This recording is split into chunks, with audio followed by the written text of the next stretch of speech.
Here at Be Freaking Awesome, we believe that life is too short to be anything less than extraordinary. Join us as we explore what it means to live authentically, grow continuously, and have a blast while doing it. Let's get started.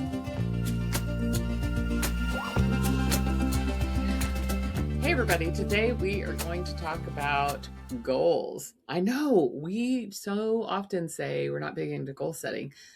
It's not really true. It's a lot more nuanced than that. But what we're talking about today specifically is when you achieve a goal and it's not as great as you think. Or maybe it's good, but there's still like parts of it that you don't love. And so it's something that's like the idea of like the grass is greener on the other side. There is not better than here. That's a common coaching thing. But Sami, you have had this come up for you and you're still in this exploration. All right, we got another messy middle conversation coming up for you. Tell us about what brought this up. Yeah, I think if we're making it like a really colorful metaphor, it's you get to the grass is always greener, and then you get to the other side and you realize it's greener because it's full of a bunch of like manure and it smells bad. And it's all this fertilizer that you're like, actually, this is not what I thought it was. It was technically greener. I don't know that I like the why. I don't like the conditions around it. Wow, that's harsh. Sometimes that's true. Sometimes that's what life is. God, it just is. It's really complicated for me because I do find myself in this place that is like, oh, it's not so fun. A few episodes ago, maybe it's been more than a few episodes ago now, we talked about when I felt like this journey of growth would mean that I got to have no bad days. And how annoying it is that growth does not mean no bad days. Growth just means you handle your bad days better. So this is a little bit of a theme of like this kind of disappointment of like, no, I've been working towards these things. What do you mean they're not what I thought they were? What do you mean that I wasn't like just going to be all sunshine and rainbows and everything glorious? It's like, oh no, like being a business owner is really, really cool. It's also like a lot of work. Not always fun, and to just be your own boss and all of these things. So that's a little bit where I'm at right now. I also know that I'm still in the middle of things. Some of my goals, I've not like fully achieved them yet, but I've made enough progress towards them to be like, is this actually a goal I want to keep? Like, I see what this looks like. I think you have a really poignant story about this, that there are times like being a professional speaker for you was like the pinnacle. Tell us about that. And wait, no, we can't talk about my messy middle. We're going to talk about your messy middle. Yeah, of course.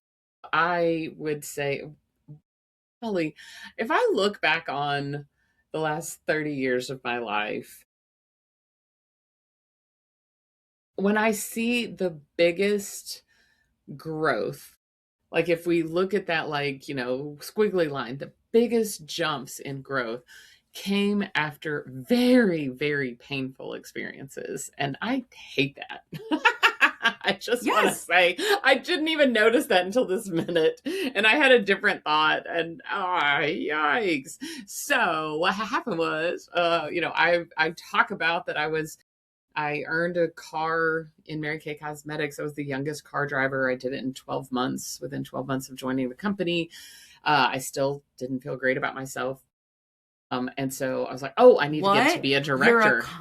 Hold on. Your accomplishment did not change your belief about yourself? That's crazy. Nope. Wouldn't have guessed that. But I thought, I just didn't accomplish high enough. So let's go again. And so I just become a director. So I spent the next 12 months being a director and becoming a director 3 weeks after delivering my second child. So birthed a child, then birthed a Mary Kay sales unit. And still didn't feel good about myself. Like, what? I could have never seen that coming. Nobody saw it coming. Not because I went to the World Championship of Public Speaking with that speech, telling that story or anything. But and then I, shockingly, 9 months later, I lost my unit, lost my directorship, had to get a job. And one day I was driving into work, pregnant with my third child. And I was like, you know what? The best job on the planet for me would be? I would love to work for Zig Ziglar. I would love to be a paid public speaker where I got to travel around and do workshops, because that was one of the things that was my favorite part of being Mary Kay sales director, Mary Kay team leader, was getting to train people, being able to grow people. It's really funny. A couple of years ago, I was going to invest in life coach certification. I said to my husband, this is a lot of money, or what if I don't do anything with it? And he's like, I'm pretty sure you have been committed to other people's personal development and your own personal development for over 3 decades. So probably, I mean, at that point it was 27 years. And he goes, I'm pretty sure you're not going to change. And I was like, oh, thanks. Okay, cool. So that was my favorite thing. And so here I am, I'm 26 years old, and I think this would be the dream job. And I go to work that day and I check my email. And there is an email from Jack Canfield that says, hey, come to California and I will train you. Have you ever wanted to facilitate self-esteem workshops? I have. I would be amazing. How did he read my mind? He read my mind. I mean, I'm telling you, I think it was the same day or maybe the next day. Also, there's probably some people that are like, what? You checked your email? I know. There was a time in my life when I checked my email. Anyway, and so... you were only 26. What else did you have to do? 26. You didn't have 3 kids or anything or whatever. It's fine. For sure. So much time to check an email. Anyway, so I came home and I was like, hey, golly, this would be amazing. My sweet husband has always believed in me and invested in me. And the amount of money the training was 10 days in California. And we had gotten a tax refund. And he said, why don't you take a portion of our tax refund and go and do this? So my little 5-month pregnant self left my 2 little kids at home to go get trained because I want to be a paid public speaker. What's interesting is that a couple of things happened. Number one, I came back, I started doing workshops. People were paying for the workshops. And somehow about a year into that happening, I just decided nobody wanted to listen to me. Why would they listen to some 27-year-old kid who had not, because you know who my workshops were really speaking to is middle-aged women who had put their dreams on the shelf and had not ever, and I was like, how? And I literally just decided, even though I still have to this day, I have the workshop feedback forms. It's weird that I kept them. It's one of those, I kept them in a binder and I never threw the binder away. I can tell you where, and you read those workshop agendas or the feedback forms.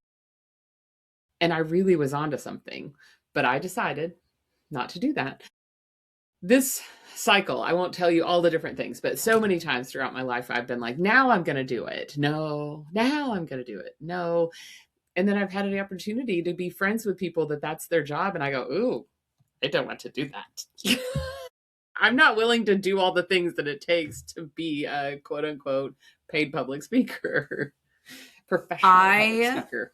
I disagree. I know I did have to reconcile that. You look like you had a comment. And so I was trying to wrap up my story, but yes, at one point in the last couple of years, I finally had to be like, oh wait, people pay me. I speak. So just here's my because question. I don't pay my mortgage with it, it's not my full-time job. I am still a professional paid public speaker. Yes. When you were 27 or 26, were you doing this for somebody else or for your business? Like Angela Belford is hosting a workshop, or it was Angela ABC Belford. company is doing a thing. It was just me. It's just you. Like people were coming to you to hear you and to pay you to go to these workshops. Okay, great. That's a good fact to just like observe. We're just gonna like put that on a shelf. Put that on the evidence table in front of us. And then decided maybe I don't have the chops at this. I realized that you rushed your story because I was making a face, but I was making a face because I'm like, hold on. I don't actually think I knew that part of the story, that you were doing it just yourself. I thought you were doing it for someone at that time. You decide in your head that you're not a professional speaker because nobody is paying you a full-time living to be a professional speaker. When did you stop speaking? Like stop cold turkey and never speak again? I don't know that I did Wah, because wah, gotcha. Your face. because because when I did sales, what I found is that a very effective method to generate leads for my business was to go and speak at conferences about Mm-hmm. topics that people wanted to hear about, and that generated leads for my business. And And I didn't sometimes, get oh yeah, go ahead, say it. oh, I didn't get I often didn't get paid, To be but on the stage, no, I've got a booth and I got leads. Yeah. but you got leads that turned into business that your speaking led to money in your pocket. Yeah. Indeed. Yes. Anyway, I don't mean to be so snarky about this right now, except I do. But for Really the, did take a break. I did you take took a a little break bit for a of a little break. bit. Yeah.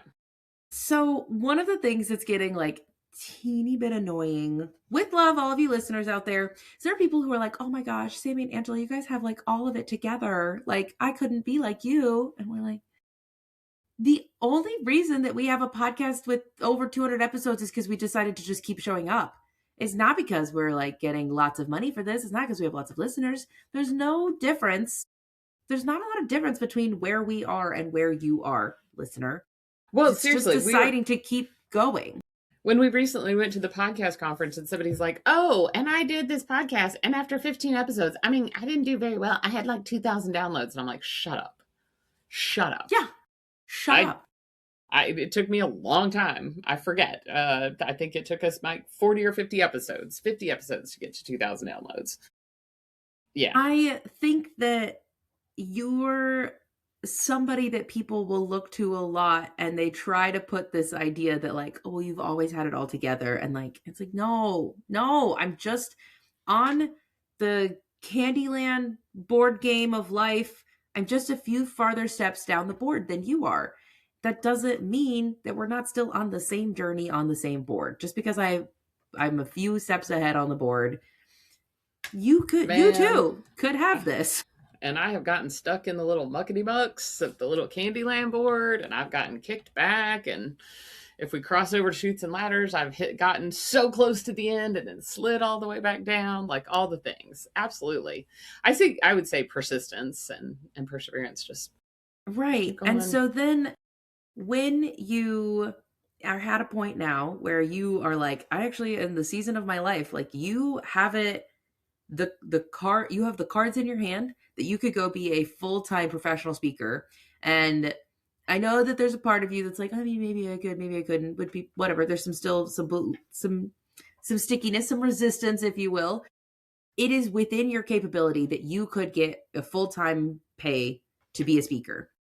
And yet the conditions that would be required to do that are not favorable for you anymore. You're like, I don't know that I'm willing to accept all of those conditions in that way. I don't want that. What's interesting is that, the year in 2021 was the first year that we decided to work remotely in February. And just because of some scheduling The things. pandemic?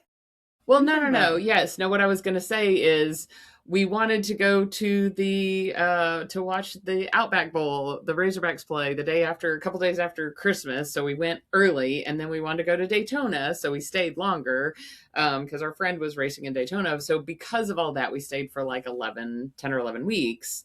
And I was like, that was way too long to be gone from my friends and my family and my children and all the things. And so it's weird that my experimenting with how long I want to be gone and how much I want to travel.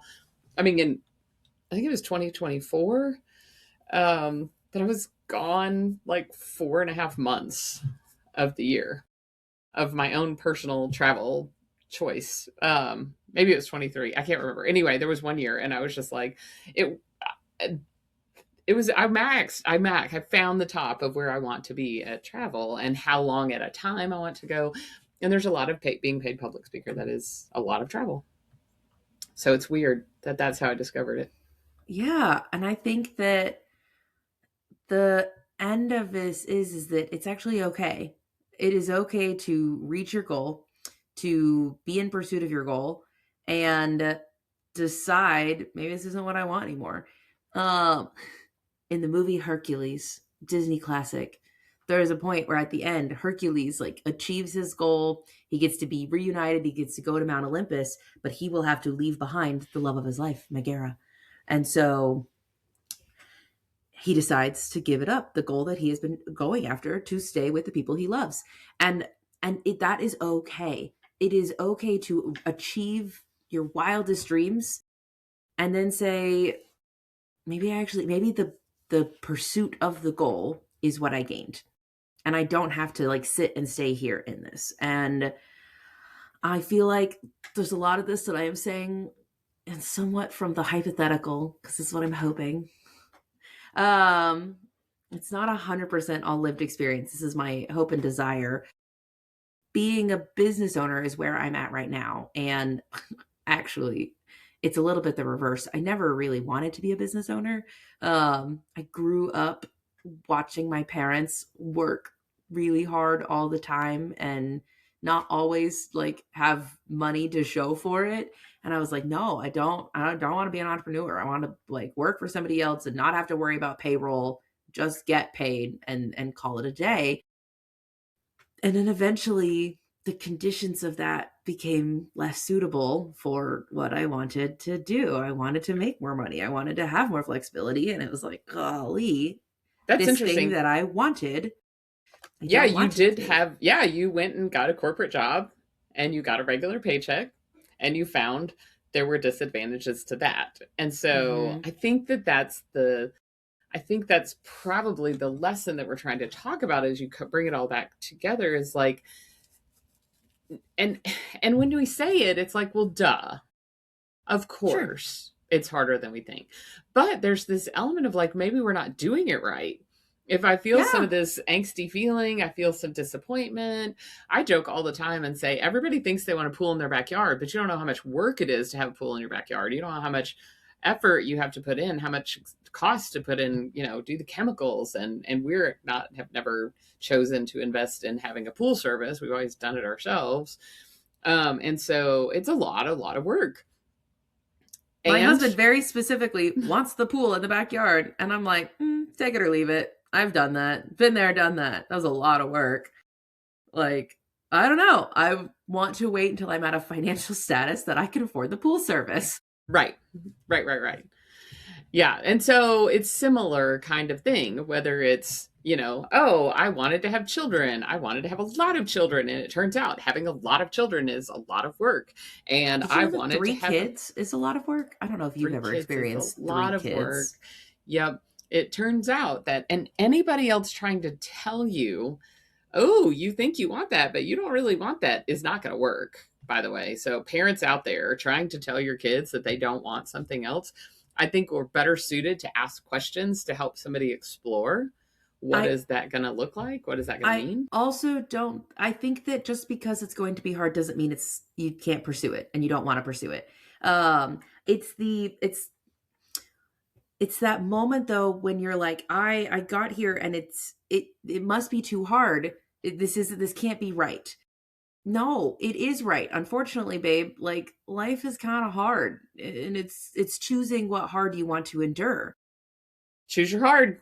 Choose your hard and be okay with that choice. Like settle in and let that be okay. You are allowed to change your mind. You are allowed to choose what kind of hard you want to endure.